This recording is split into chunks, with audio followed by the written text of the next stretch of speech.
Hi, today we will be going to download ESP8266, that is Nodemcu board on our Arduino IDE.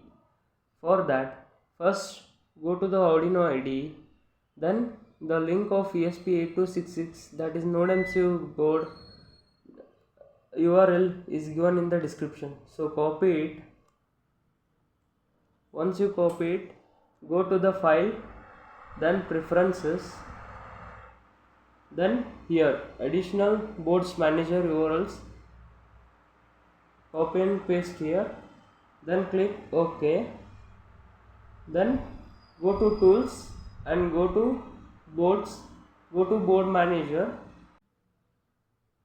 search ESP8266.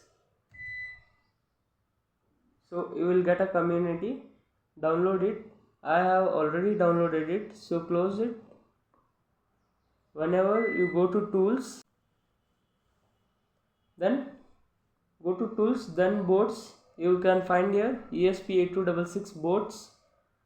Whenever you are working on a board, you can select Nodemcu 1.0 ESP12V module. So this is the video. Thank you. If you like the video, share and subscribe for more videos.